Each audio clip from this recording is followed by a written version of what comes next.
प्रभादेवी चौकाच्या सुशोभीकरणावरून दोन गटांमध्ये राडा झाला। यामध्ये शिवसेना असेल आणि शिवसेना उद्धव ठाकरे गट असतील, या दोन्हीचे कार्यकर्ते हे आमने सामने आले। यावरच आपल्यासोबत बोलण्यासाठी आज समाधान सरवणकर आहेत। आपण त्यांच्याकडून जाणून घेऊया नेमकं हे प्रकरण तुम्ही पाहिलं, काय सांगाल?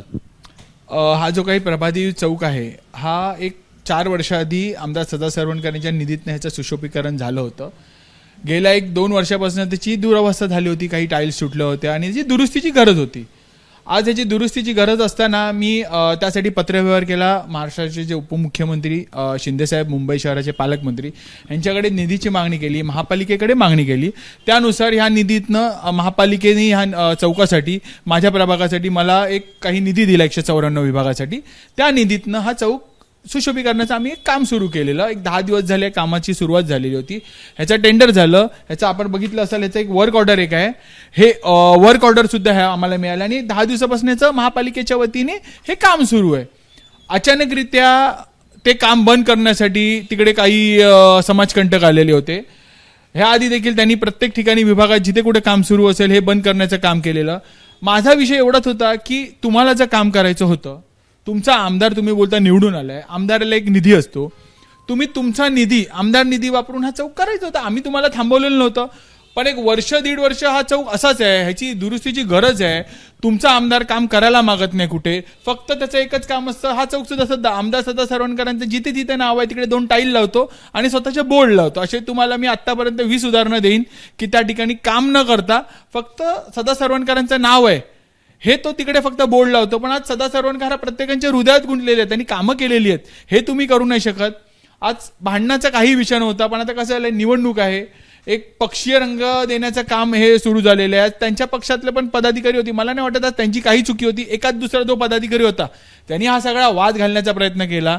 त्याला अशी समज झाली की मी ते वाद घालीन तर मला तिकीट मिळेल या प्रभागातनं, आणि बाकीचे पदाधिकारी ते समजूतदारपणा त्यांचे पण पदाधिकारी घेत होते की आज त्यांनाही माहिती आहे की एक काही निधी असतो, नगरसेवकांना मिळालेला आहे, ते त्या पद्धतीने काम करतात। जरी माझी नगरसेवक असतील तरी पण निधी आणण्याची पण एक कला असते, ही कला लोकप्रतिनिधीला आली पाहिजे। ही कदाचित त्यांच्या लोकप्रतिनिधीला नाही जमत आहे, आम्हाला जमते। आम्ही आमच्या प्रभागासाठी, प्रभागाच्या लोकांसाठी निधी आणतो आणि कामं करतोय। त्यांचं असं म्हणणं आहे की आमच्याकडे देखील वर्क ऑर्डर आहे, पण तुम्ही काम हे आधी चालू केलं। त्यांच्याकडे वर्क ऑर्डर कशी असेल? त्यांच्या आमदारांनी दाखवावा की त्यांनी त्याचा निधी हा त्या चौकासाठी अप्रूव्ह करून घेतलाय, त्याचा टेंडर झालेलं आहे, त्याच्या आमदारांनी दाखवावा की माझ्याकडे वर्क ऑर्डर आहे म्हाडाची। आज माझी वर्क ऑर्डर तर तुम्ही दाखवायला लागलात, महानगरपालिकेची वर्क ऑर्डर दाखवायला लागलात, तर तुम्ही काय म्हणून तुम्ही आमदार आहात। आता म्हाडाची मोठा विचार करा, तुम्ही म्हाडाची कामं करा, म्हाडा थ्रू कामं झाली पाहिजे तुमची।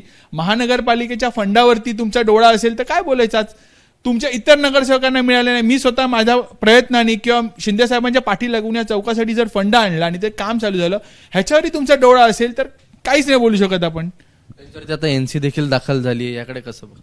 नाही, मला असं वाटतं तो पक्ष घेण्यापेक्षा काही एखाद दुसरा पदाधिकारी होता, दरवेळेला तो वाद घालायचा प्रयत्न करतो जिथे तिथे काय असेल तो, आणि हे पोलिसांनी सुद्धा सांगितलं की 2दा-3दा तसा असाच प्रकार झालेला आहे आणि मग नंतर पक्षामध्ये आणतो तो, असा तो काही पदाधिकारी आहे। त्याच्यामुळे त्याच्यावरती गुन्हा दाखल केलेला आहे आणि आम्ही पोलीस स्टेशनला देखील हे काम चालू व्हायच्या आधी ज्यावेळेला त्या कामाचा शुभारंभ झाला, तो कॉन्ट्रॅक्टरला हे लोक धमकवत होते की नाही करणे का, हे नाही करणे का, त्यावेळेला आम्ही पोलीस स्टेशनला पण पत्र दिलेलं आहे की वारंवार हे काम थांबवलं जातं।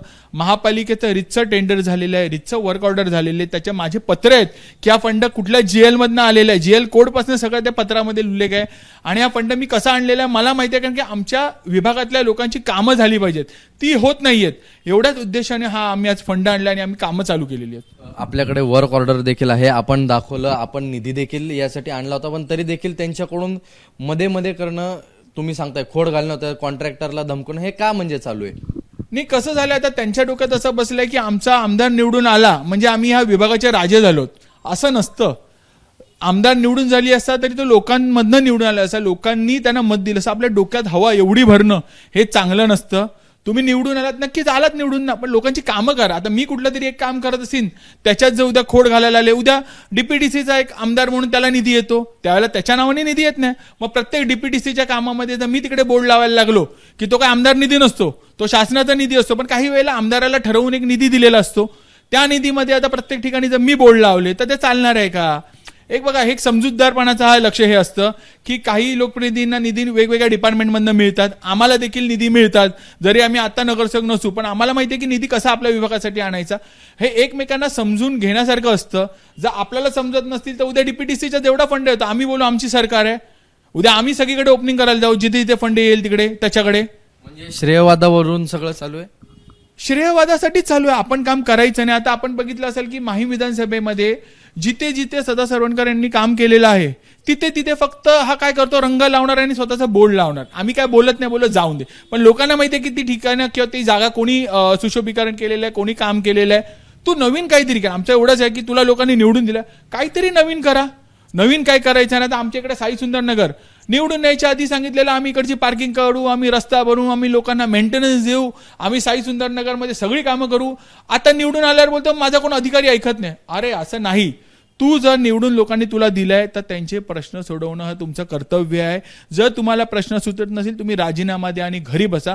पण तुम्हाला लोकांनी निवडून दिलंय त्याच्यामुळे तुम्ही आता कारणं देऊन चालणार नाही, लोकांची कामं करायला पाहिजेत. आणि कुठेतरी हे असे वाद, कोण दुसरा काम करत असेल तर हे वाद टाळायला पाहिजे. आणि जर कोण चांगलं काम करत असेल तर हे करा ना, तुम्ही कौतुक करायला पाहिजे. तुम्ही ही कामं करा, तुम्ही 10 कामं करा, आम्ही 5 कामं करतो, आम्ही 10 कामं करतो, तुम्ही 5.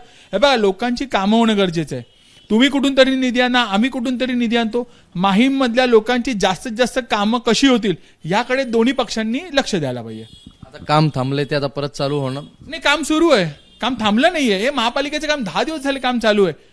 हे मला असं वाटतं की कुठेतरी एखादा काहीतरी कार्यकर्ता असतो, मला काहीतरी दाखवायच्या पक्षाला, आणि हे लोकांमध्ये चित्र चुकीचं जातं. कारण की ते प्रभादेवीच्या लोकांनी बघितलं की गेले 10 ते 15 दिवस ते काम चालू होतं आणि अचानक ते एखादा कोणतरी कार्यकर्ता येतो, तो काम बंद करायला येतो हातात सुरी घेऊन. म्हणजे काय, कोणाला तुम्ही मारता? तिकडे साधे ते गरीब कामगार आहेत त्याच्यावरती, आणि गेले 10 दिवस तुम्हाला हे दिसलं नाही. काम झाल्यानंतर आपण बघितलं असेल तो पुन्हा तोडला तो आता. त्याच्यावरती आमदार सदा सरवणकर यांचं नाव सुद्धा आहे. त्यांनी तो सुशोभीकरण केलेला चौक आहे आणि तो दुरुस्ती करतोय आपण. ते काय वेगळं नाही, छोटूसा चौक आहे. तुमच्याकडे जर निधी आहे, तुमच्या अजून खूप कामं आहेत, मी तुम्हाला कामाची लिस्ट देतो. तुमच्याकडे जर लिस्ट नसेल कामाची, पण आपल्याला काम करायला नको आणि दुसरा कोण करत असेल त्यालाही करायला द्यायचं नाही. ही चुकीची पद्धत आहे त्यांची. आपल्याबरोबर समाधान सरवणकर ज्यांनी कुठेतरी सांगितलंय की ह्या कामामध्ये कोणीही अडथळा आणू नका, कारण की हे जे काम आहे हे प्रभादेवीकरांसाठी आणि प्रभादेवीमध्ये जी लोक राहतात त्यांच्यासाठीच आहे. कॅमेरामन मनोज जयस्वाल सह ईशान देशमुख, एबीपी माझा, मुंबई. एबीपी माझा, उघडा डोळे बघा नीट.